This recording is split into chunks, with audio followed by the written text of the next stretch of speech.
So very happy to welcome our next guest who, as you all know at this stage, just over a month ago was crowned NCAA champion at 400 metres. She ran a time of 49.20, which is an Irish record. She has a lot of Irish records.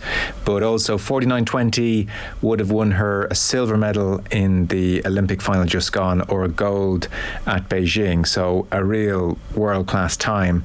And one of the big questions then was, would she turn professional? She had a year left at the University of Texas. Well, Rhasidat Adeleke has turned professional. She is joining us to draw breath after her Diamond League debut in Monaco over the weekend. There are World Championships in Budapest in late August. There is an Olympic Games, obviously, next year in Paris, and she's an Alliance Ireland ambassador. She's with us now. Rhasidat, you're very welcome to the show. Good to talk to you. Thank you. Thank you for having me. So it's been a fairly crazy 5-6 weeks in your life. Could we jump back to the NCAA win at 400 metres? Like, to win an NCAA, just for Irish athletes, you're amongst legendary names. It is a huge deal. This was an Irish record. It was also a proper race as well against Brittany Wilson. You were not just against the clock. It was you against her, and that was how it shaped up. You know, home crowd supporting you, a lot of pressure. Give us your memories of the race, how you were feeling maybe in the moments before the race. How confident were you? I was really confident. My training was going really well, and we had just won the 4x1 a couple of hours, probably like an hour beforehand. So I was like really, really excited to get back onto the track, and we were going to win the team title. So, you know, it was more than just trying to win for myself. I was more so trying to run for my team as well. So it was just a really exciting experience, and just being able to, you know, be at my best when it mattered was just really important, because like my team needed me, and it was in front of a home crowd as well. So it's so important to like kind of like defend your home turf. So yeah, no, it's an amazing experience, honestly. Yeah, being at your best when it matters. That's the key sentence there, isn't it? Not everyone can do that. No, yeah, like I was just so grateful to be able to. And it obviously wasn't just alone. Like with my coaches, he like kind of planned our whole season around like making sure that we're going to be, you know, in our prime for like NCAAs, and then like when it comes to later in the season, like Worlds and stuff. But no, yeah, it was just an astounding experience, because like the vibes were just amazing. Everyone, like some of my teammates won as well, and like when we won the team title too, everyone was just so ecstatic, and it just really meant the world, because it was like a perfect championship at home. You were up against Brittany Wilson, who had beaten you in the previous race, and this turned into a real fight between the two of you. Where does like doing the right things with your technique and keeping your focus on your own lane stop, and where does, well, I just have to beat this person who I can see out of the corner of my eye come into it? Honestly, I just tried to focus on myself, because a lot of people would like put us up against each other. But like the thing is that like when it gets into a final, there's 8 people in the race, so any of those 8 people can actually win it, because you never know who's going to have like the race of their life. So I just tried to focus on myself, because I can't really control what anybody else does.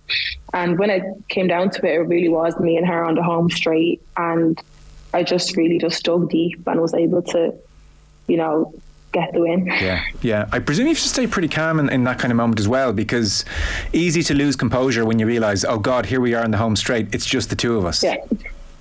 No, yeah, definitely. Like it's so important not to like tighten up or anything. Like just trying to stay relaxed, because at the end of the day, if you tighten up, it's only going to be referred in your technique and in your running style, because you're going to start tensing up, and then you won't be able to be as fluid with your strides and stuff. So making sure that I just relaxed and I just was confident in my strength was the main part, because my training was going really well, as I said, so I knew that I was strong enough to finish under any circumstances. Yes. Are you getting, you haven't been running 400 metres for very long, relatively speaking. Do you find you're finishing stronger? Is that stamina coming? Yeah, no, definitely. Like the longer I spend training in the 400, the more stamina and the more endurance I'm building. So, like that's why I'm excited for winter training again, because then I can also build on the foundation I built last winter, and just kind of bring that into next year. Yeah, because don't they call the last 400 meter, the last 100 meters or 400 meters like sniper's alley? The lactic acid is burning. Yeah, like Lactic City, honestly. Yeah. It's not a fun place to be sometimes. No, definitely isn't fun at all. It's literally like just the mental, like it just shows your mental strength, just being able to get through that last 100 and just fight it out. So I was reading there are about 25,000 NCAA Division 1 track and field athletes, and of those 25,000 on a given year, 0.2% will turn professional. So you're in that 0.2%, which is kind of a cool way to think about it. When did you make up your mind to turn pro, and tell us about the decision-making process? I probably made up my mind. I feel like I was going back and forth a couple of times, but like my main deciding factor was just the Olympics. I'm trying to be ready for the Olympics and making sure that I was kind of like on my own terms and able to kind of schedule my own races and everything just to peak for the Olympics. And I feel like I'll be able to do that as a professional athlete. And being a collegiate athlete, there's a couple more restrictions that might not benefit like being able to like peak for just the Olympics, because you obviously have the NCAA championships, and then you have like indoor NCAAs and regionals, and these are all important competitions in the NCAA system. Okay. So all them rounds might have an effect on how you do in the later on stages of the season. Okay, I see. And it's not a case that you can turn around to the University of Texas and say, yeah, do you know what, I'm going to sit out the regionals, or I'm going to sit out the NCAAs. If you're a student, you are racing. Pretty much, unless you're like hurt. Because like something like regionals, like you can't go to nationals unless you run regionals. So like when it comes to like when these rounds and stuff, you can't just like sit it out. Because at the end of the day, the school is paying you to attend and to perform and to compete. So if one person is like, I'm going to sit out, and everyone else could just decide to sit out, and then there's no team. Yeah, so, no, that's fair enough. Because I'm not as familiar with this world, because from afar, I was looking at it and thinking, oh, well, everything's going so well. She obviously likes the coach. She likes the environment. Why would you mess with a good thing a year out from the Olympics? Is that are you going to move away now? Are you saying goodbye to your coach and going to like some kind of Nike campus, or what's the next year of your life looking like? It's actually going to be pretty similar, because I'm still staying at Texas. Like I'm still going to be at the university. I'm still going to continue my studies and stuff. So I'm just going to be a professional athlete. That's the only difference. Like I won't run in the NCAA system, and I won't run for Texas, but I'll still be at Texas, training at Texas. Still going to classes at Texas. So everything else is going to stay the same. Okay. I thought you were being whisked away somewhere. So life stays pretty similar. Yeah. Great. That makes a lot of sense, because I'm sure if turning pro meant you had to step away from university, that would be a much tougher decision. That would be messy with a lot. Then it probably wouldn't have made sense. But I feel like because everything was pretty much staying the same, it was just made sense to take the opportunity. Okay. So your coach is still your coach, and you'll probably still coach or train with some of your teammates who are still NCAA athletes. Exactly. All my teammates are still the same. So it's pretty much going to be the same as it was this year, honestly. Okay, great. That seems like a relatively straightforward decision then in many respects. Yeah. Who did you take advice from? Who do you trust with your career, Rhasidat?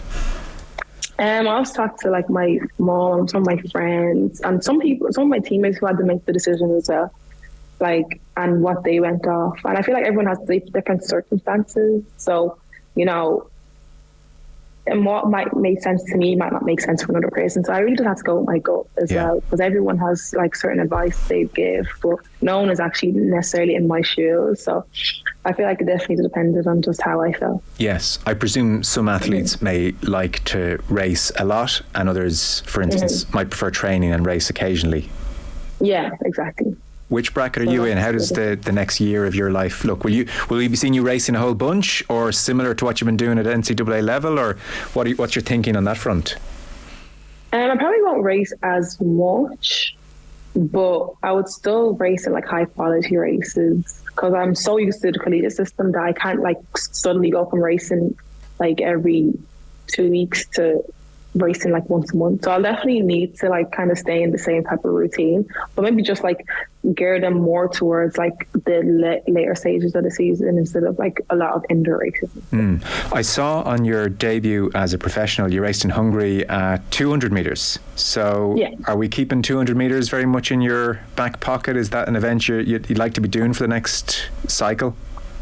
Yeah, I'd definitely be doing the 2 and the 4. Those would be my main events, and I like going to the 1, the 60 here and there too. How was Monaco then, your Diamond League debut? It was really fun. Like, it was a good experience. It kind of just felt like a regular like NCAA meet, honestly. Yeah. But it was really good to see where I was, because I hadn't raced in quite a while in the 400 meters. So it was good to see that I was still like in 49 shape after a whole month after NCAAs. So it's really good ideas of where I am in my training, and like when we do decide to like peak and taper for Hungary, and see exactly how that's going to have an effect on my competition. Yeah.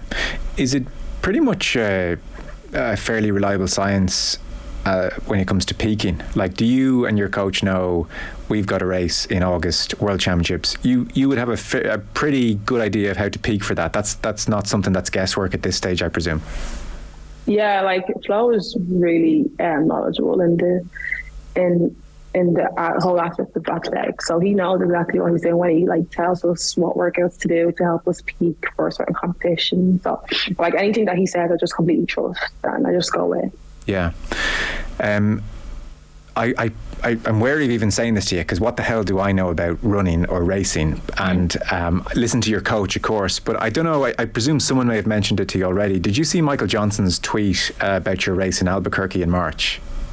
Yeah. Yeah, so for anyone who didn't, he was basically, I mean, he was effusive in his praise. He was saying, look out when she learns to use those arms. He said she's carrying them instead of using them to drive the legs. And that difference is significant over 400 metres. It helps increase speed and reduce fatigue. So, look, I guess the headline there is Michael Johnson is saying, watch out for this athlete because she's brilliant. But the second point about using your arms, was that news to you, or is that something you were very aware of, or do you agree or disagree? Yeah. What was your reaction to that? That's something Flo has been talking about for a while, and he's been trying to get me to improve. Like every time I'm running in the race, like arms, use your arms, tuck your arms in. So like that's definitely something I've been working on, and like the fact that I guess he pointed it out, that kind of just shows his specialty in the event, because obviously he was like multiple Olympic, world champion, etc. So he knew, like this is something that I could improve on, and that's something that Flo had been discussing, and that's something that I've been working on as well. But you know, sometimes when you get into a race, like everything goes out of your mind, and you just focus on running fast. So that's what usually happens to me. Yeah, I can imagine. I guess that's where I was. That's what I was getting at when I was asking about racing Britton Wilson. And you're in a race, and like, to hell with the clock, to hell with my arms. I'm in a race here. Just trying to run. Yeah, and I can see how it's suddenly hard to think arms, you know? Yeah. Like you're not even, like when it comes to it, you're not even thinking about anything. You're always thinking about winning, and you're just doing whatever you can to win, and you just completely forget about like your technique and stuff. You're just so focused on like one goal and just getting to the line, and whatever your brain thinks is the fastest way to do that is just what it does. Yeah. But you know, there could be something in that, because a lot of people made the point after your race in Hungary, your first as a professional over 200 metres, that actually if you looked at the lifetime bests of the 8 competitors that day, you were actually the 8th slowest, and yet you end up finishing second to the fastest woman on the planet at that distance. So like maybe what you have, that kind of racer's mentality, maybe on certain days that's more important than, oh, but my arms were perfect. Yeah, it is, because at the end of the day, like technique doesn't win a race, it's like speed. So it's just making sure you get to the line first or second or third, not really necessarily, like your form does matter, because essentially that will help you run faster, but if you can win without it, it's still a win. Yeah, I can imagine. So what it's probably very hard to even verbalize or describe. Where's your head at when you're in a proper race and you can see the person in the next lane to you? Honestly, like I usually try to just focus on myself. And the 400 though, like it's easy to get distracted. So if you see someone ahead of you and they're kind of like running away from you, like, oh, I need to speed up. Yeah. So the necessary thing to do is kind of trust yourself and like go on your own pace. But sometimes when you're running, like it's so hard to do that because you're so concerned about where someone else is, especially if they're in front of you. Yeah. So that's definitely something that it's important to work on, especially for me. And like I know a lot of athletes kind of struggle with that as well, just trying to run your own race. And there's a lot of times where I can do that, and there's some times where I don't. So it's really just very fluctual. Yes. Yeah. Every day is different, I guess. Yeah, exactly. I saw you say something very interesting about one of the races recently, and you were asked about tactics, and you said, yeah, my coach gave me tactics, but honestly, I don't know what that's supposed to mean. It went in one ear and out the other. I'm just going to do what I feel is right. Because I remember the last time I used tactics, I was trying to remember, okay, he said do this, he said do that, and I was just getting confused. So then he said to me, which sounds like good coaching on his part, then he said to me, all right, scratch that, just do whatever you feel is right. Mm-hmm. Yeah. So like when we were getting ready for the NCAA final, right after I'd run the relay, he was so like I was on the outside lane, so I couldn't see any of my competitors. And he was like, okay, so this is what you should do. You should go out hard in the first 50, then you should you should float or something. Then he was like, then when you get into the curve, you have to, and I was like, oh my God. I like, you know, when someone is talking to you, but like, you're like daydreaming. And he clearly saw that I wasn't like listening. He was like, you know what, never mind. just run. Like, you've been training really well, trust yourself. Yeah. And that's just what I did. Because like, I feel like if I was trying to think of all them things while I was running, I would get a bit distracted, and I'd be trying to remember what I was supposed to do in this centimeter of the race instead of focusing on the race itself. The race. Yeah. It's really interesting. Have you seen the film? Yeah. Have you seen the film Forrest Gump? Yeah. So it's kind of run, Forrest, run. Just basically, just run. Let's deal with it then. So your studies, I know we spoke a couple of months ago, and you were saying they're very important to you. So that will remain a big part of your life for the next year. I mean, you graduate from a great university, and regardless of what happens with your career, running career, you know, you've got this great qualification. So you're going to be juggling the two in a big way over the next year, I presume. Yeah, absolutely. Like next year's going to be a big year. Like obviously I have the Olympics and stuff, and then I graduate. And I've been doing I've been taking a lot of extra credits and stuff to try and graduate early. So like, it's going to be a big year, and I'm just trying to kind of stay focused, not let all the stuff that's going on distract me, and like just build a routine so I can be successful in all the areas, like in athletics, like still have like a social life and still not get too consumed by like school and track, but just being able to kind of balance everything evenly. That's probably like my main focus for next year. Yes, I'm amazed you have time for a social life. Yeah, like sometimes it's kind of hard, but honestly, like I don't force having a social life. Like I do like to go out with my friends and stuff whenever we do have a chance, but there's sometimes that you rather just like stay in bed or like watch TV and just chill instead of like going out to like a barbecue or something. So it's like, it just depends on like how I'm feeling that day necessarily. Yeah. And do you have like, are all of your friends fellow athletes, or do you have a bunch of mates from your schoolwork? So I have a lot of friends that I've met at like, you know, like when you have like organizations in America would have, there's a lot of orgs. So like there'd be like an org event, like anything that you're interested in, and then you'd meet people there. So I have some friends from that, and I have a lot of friends on the team, and like friends of friends as well. So like I like to like not just have athletic friends, but have friends who aren't in sports, and just kind of give you that other type of like lifestyle, like that have different interests and stuff. I wouldn't talk about athletics all the time. Yeah, because I could imagine it could become a bubble if you're going training and then you're doing your studies, and then your social life is a bunch of people going, oh, did you see someone around 49.19? Exactly. So I like people who just don't really know about athletics, so they can just talk about something else instead of like always track. Yeah. So you say I ran 49.20, and they say, is that good? They're the kind of they're like, no, they're like, you're funny. Oh my God, it's amazing. Like, or like I could be like around 70 seconds. I'm like, oh my God, you ran 70 seconds.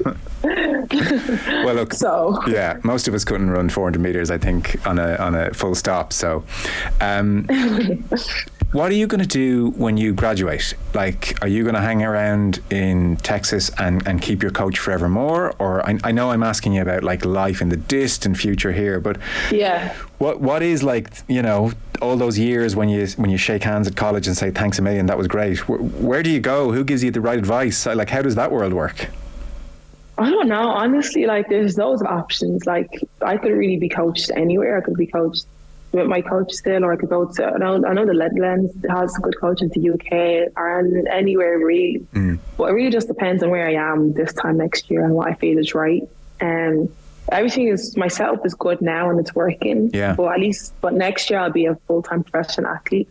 So, like, you know, I do have the option to move, but I do like my setup now. Everything is really good. The weather is good. I have like a really good like team with me, and you know, it's kind of like a mini family now that we've formed. And I've become really trusting of the people who I've surrounded myself by. So yeah, you know, for the foreseeable future, that's kind of like where I see myself. Like, but anything can happen at the end of the day. I can really see the appeal of a circle and a family, because it could be a very lonely, monotonous life otherwise. Exactly. Training solo.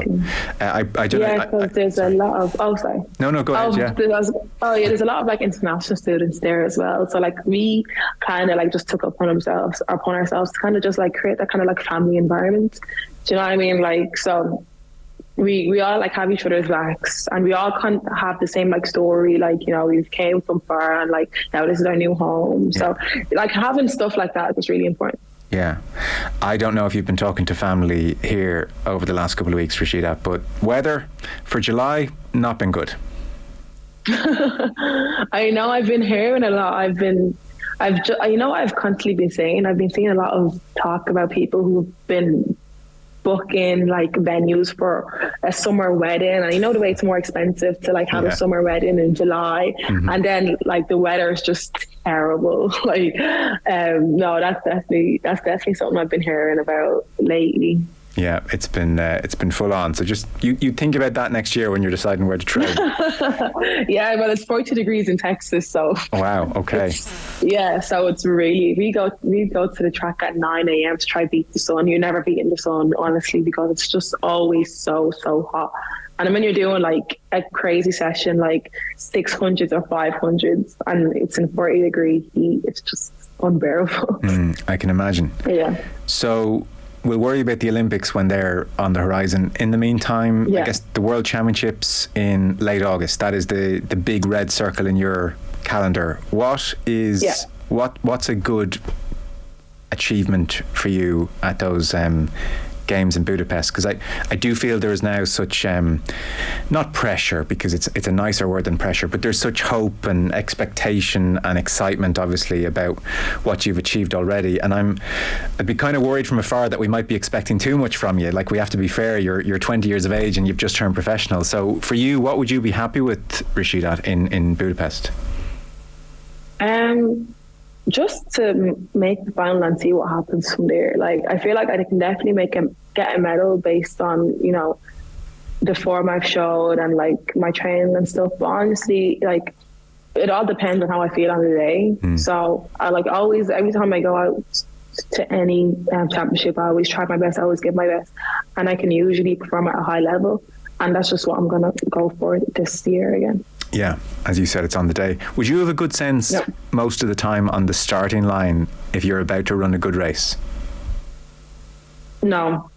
Because there's been times where like I haven't been feeling good and I'd run really fast, and there's been times where I feel amazing and I don't run fast. So so I really won't know until like the race is over and I'm like, oh wow, like I'd be surprised. That's amazing.